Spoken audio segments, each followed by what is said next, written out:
Meskipun pertama kali diterbitkan tahun 1986, novel The Handmaid's Tale mengangkat isu-isu seputar perempuan yang masih relevan hingga sekarang.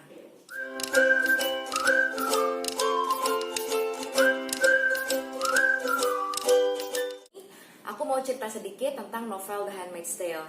Aku pertama kali tahu novel ini kayaknya baru sebulan 2 bulan belakangan karena aku langganan Scribe dan novel ini muncul di recommended books di Scribe itu. Dan ternyata buku ini udah diadaptasi dalam bentuk TV series di Hulu.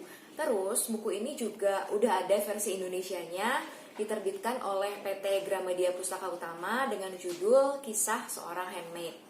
Penulis The Handmaid's Tale adalah Margaret Atwood, dan seperti yang tadi udah aku singgung, buku ini udah terbit lumayan lama, tahun 1986. Genre buku ini adalah distopia, jadi sebuah masa depan, dunia di masa depan yang udah hancur. Setting cerita dalam novel ini adalah di Republic of Gilead. Jadi republik ini terbentuk di tempat yang dulunya adalah negara Amerika Serikat. Di dunia mereka, punya anak itu susah banget. Dan akibatnya populasi anak-anak itu semakin menurun. Novel ini diceritakan oleh seorang handmaid bernama Offred dari sudut pandang orang pertama. Handmaid itu apa sih? Dan gimana sih dunia yang baru ini? Gimana sih sistem pemerintahan di Republic of Gilead ini? Aku akan bahas satu-satu sambil langsung masuk ke isu-isu yang ingin aku sebutkan. Jadi ada 4 isu seputar perempuan yang diangkat dalam novel ini, dan menurutku 4-empatnya ini masih relevan banget sampai hari ini di dunia kita. Isu pertama yang ingin aku bahas adalah pernikahan dini atau pernikahan anak atau child marriage, sama aja. Jadi di dunia mereka pernikahan itu diadakan secara massal. Nama acaranya adalah Prayvaganza. Pihak mempelai laki-laki adalah para angels. Angels itu adalah nama jabatan bagi para laki-laki yang bekerja di bidang militer. Jadi kalau laki-laki itu ada 3 jabatan. Ada commander, yaitu jabatan yang paling tingginya. Ada angels, di bawahnya commander, dan ada guardian. Yang boleh menikah itu adalah commander dan angel. Pihak laki-laki adalah para angels dan pihak perempuan adalah para daughters. Para daughters ini, namanya juga daughters, adalah anak-anak perempuan dari para commander. Anak-anak perempuan yang bisa jadi anak kandung atau bukan anak kandung. Tapi yang jelas anak perempuan, dan mereka ini ada yang sudah dinikahkan dari umur 14 tahun. Karena di sana itu saking susahnya punya anak, ada moto dipegang oleh Republic of Gilead ini, yaitu start as soon as possible. There's no time to waste. Jadi begitu seorang anak udah menstruasi, udah bisa memiliki keturunan, udah bisa hamil, langsung dinikahkan agar peluang untuk hamil tuh semakin besar. Ada satu pemikiran dari Offred begitu dia menyaksikan acara Prayvaganza ini. They will always have been in white, in groups of girls. They will always have been silent. Kalau kita menikahkan seorang anak di bawah umur, itu sama aja kita menutup masa depan mereka, kita membungkam kebebasan mereka untuk menjadi anak. Isu kedua yang mau aku bahas di sini adalah victim blaming. Jadi sebelum menjadi handmaid resmi, para wanita-wanita ini dikumpulkan di sebuah institusi yang namanya adalah Rachel and Leah Institute. Jadi di sini bisa dibilang mereka itu dicuci otak oleh para aunts atau para bibi, yaitu mentor-mentor wanita yang tidak menikah untuk mempersiapkan mereka menjadi seorang handmaid. Nah, Offred menceritakan pengalamannya di institusi itu.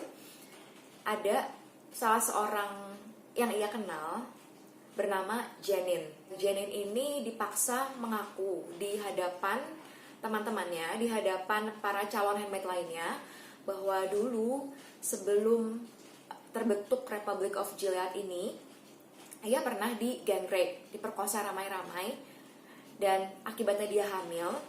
Lalu dia harus menggugurkan atau mengaborsi janinnya itu. Lalu di sini dia itu diadili dihakimi oleh para aunts dan para calon handmaid lainnya. Dia disorakin rame-rame. Salah satu mentor mereka, yaitu Aunt Helena, itu bertanya kepada para calon handmaid, "Whose fault is this?" Salah siapa Janine diperkosa rame-ramai? Lalu para calon handmaid termasuk Offred harus ngomong rame-rame, "Her fault, her fault." Terus Aunt Helena nanya lagi, "Who led them on?" Siapa yang memancing untuk diperkosa?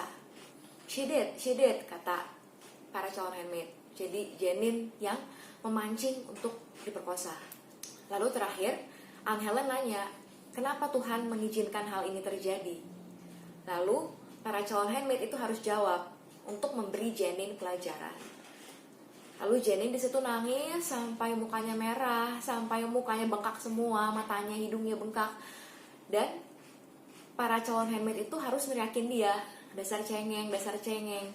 Menurutku ini adegan yang sangat bikin geram, sangat menjijikan. Tapi sedihnya ini juga terjadi di kehidupan nyata. Isu ketiga yang diangkat dalam novel ini adalah pandangan bahwa wanita, khususnya handmaid, adalah pabrik anak. Nah, sejak tadi aku belum jelasin sebenarnya handmaid itu apa sih. Jadi handmaid itu adalah semacam peran. Kalau laki-laki itu ada commander, di bawahnya ada angel, lalu ada guardian. Lalu di bawah guardian, di luar kemiliteran sebenarnya ada namanya rakyat jelata. Sedangkan kalau perempuan juga ada jabatan masing-masing, ada peran masing-masing. Salah satunya adalah handmaid. Jadi handmaid ini adalah wanita-wanita yang masih subur, tapi mereka itu harus hamil anak majikan mereka. Yang mereka itu semacam budak seks. Tugas utama handmaid adalah menghasilkan anak untuk majikannya. Majikannya itu adalah commander dan istri commander itu wife. Jadi seorang handmaid itu akan ditempatkan di rumah seorang commander selama 2 tahun. Kalau selama 2 tahun itu ia tidak hamil, ia akan dipindahkan ke rumah commander lain. Kalau masih nggak hamil juga, selama 2 tahun di rumah commander yang kedua, ia akan dipindahkan ke rumah commander yang lain. Jadi dia dapat 3 kali kesempatan.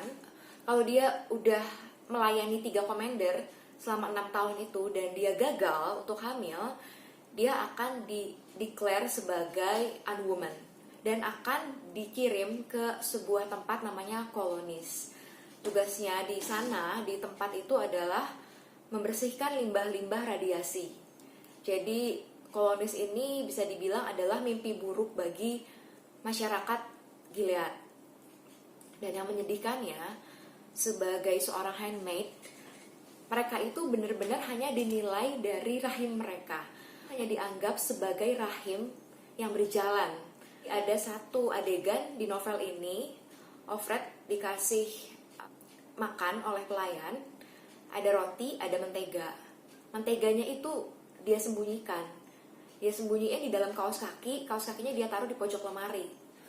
Tujuan dia nyembunyiin mentega itu adalah untuk digunakan sebagai hand cream, untuk hand lotion, karena di cuaca yang dingin tangan mereka itu benar-benar kering. Jadi peralatan untuk self care aja mereka nggak punya. Mereka benar-benar ya dijaga supaya tetap hidup dan sehat, supaya murni bisa menghasilkan anak aja. Tapi aspek lainnya itu sama sekali nggak dipedulikan. Bahkan para handmaid ini pun nggak punya nama. Tokoh utama dalam cerita ini adalah Offred, seorang handmaid. Kenapa namanya Offred? Karena majikannya dia adalah seorang commander yang namanya Fred. Jadi di sini nama-nama handmaid itu sesuai dengan nama commander mereka. Ada Offred, milik Fred. Ada Off Glen, ada Off Warren. Benar-benar udah kehilangan identitas diri mereka. Dan kalau mereka berhasil hamil dan melahirkan, setelah menyusui selama beberapa bulan, anak itu ya akan menjadi anak commander dan anak wife. Dan handmaid ini akan dipindah tugaskan ke commander lain untuk dibuahi lagi. Ini aku salut sih sama Margaret Atwood karena bisa-bisanya kepikiran bikin cerita kayak gini. Tapi sebenarnya ini juga sering terjadi di kehidupan nyata. dimana wanita yang nggak bisa menghasilkan anak, nggak bisa menghasilkan keturunan, nggak hamil, itu dianggap lebih rendah dibandingkan wanita yang punya anak. Padahal masalah bisa punya anak atau enggak itu kan ada dua faktor ya, faktor dari wanita, faktor dari pria. Tapi kita tahu bahwa di dunia yang patriarki ini yang disalahkan ya perempuan lagi. Dan di novel ini juga sama, kalau handmaid itu tidak bisa menghasilkan keturunan, yang salah ya handmaidnya. Padahal seringkali komander-komandernya itu juga udah steril. Tapi di novel ini itu tabu banget nyebut seorang laki-laki itu steril, seorang laki-laki itu nggak subur, itu tabu dan bisa dihukum mati. Isu terakhir, yaitu isu keempat, adalah strict gender roles. Di dunia ini, di dunia novel, wanita itu nggak boleh bekerja, sama sekali nggak boleh bekerja untuk menghasilkan uang. Mereka harus bergantung sama suami mereka, atau kalau mereka adalah seorang handmaid ya bergantung sama komander mereka, sama majikan mereka. Ada 5 peran yang bisa diambil wanita di dunia novel ini. Yang pertama itu adalah wife. Wife ini ya istri sah komander sih, jadi di antara jabatan yang lain ini yang posisinya paling tinggi. Yang kedua adalah handmaid. Tadi seperti Offred ini, tugas handmaid adalah menghasilkan keturunan bagi majikan mereka. Yang ketiga adalah Martha. Martha ini ibaratnya seperti pelayan ya, mungkin asisten rumah tangga. Jadi mereka yang bertanggung jawab untuk mengurus rumah, bersih-bersih, untuk masak, untuk siapin ini itu. Nah itu Martha. Lalu ada juga yang namanya Econowives, istri para rakyat jelata. Dan dia itu tugasnya ya semuanya, ya menjadi istri, beres-beres rumah, lalu juga ya menghasilkan keturunan kalau bisa. Nah, terus selanjutnya ada daughters. Daughters ini ya anak-anak perempuan yang nantinya akan dinikahkan dengan para angels atau mungkin commander. Jadi memang sih di dunia nyata gak se-ekstrim ini, tapi strict gender roles itu masih ada banget. Jadi wanita itu seringkali dianggap sebagai hanya sebatas ya seorang istri yang tugasnya bersih-bersih rumah, urusan domestik, gak kerja. Dianggap kodratnya itu ya hanya di rumah aja. Seharusnya seorang wanita itu bebas milih, entah dia mau jadi ibu rumah tangga atau dia mau jadi wanita karir, apakah dia mau menikah atau nggak menikah. Kalau menikah, apakah dia mau punya anak atau nggak punya anak. Atau mungkin dia nggak menikah tapi mau punya anak, ya seharusnya itu kembali ke wanita itu sendiri. Oke, jadi itu adalah 4 isu perempuan yang diangkat dalam novel The Handmaid's Tale karya Margaret Atwood. Menurutku novel ini bagus banget, meskipun di tengah-tengah menurutku cara penceritaannya agak monoton, jadi sempat bosan sedikit. Tapi overall ceritanya bagus, dan kalau ada waktu silakan baca bukunya. Mungkin masih bisa didapatkan di toko buku atau bisa baca online. Thanks for watching, sampai ketemu di video selanjutnya.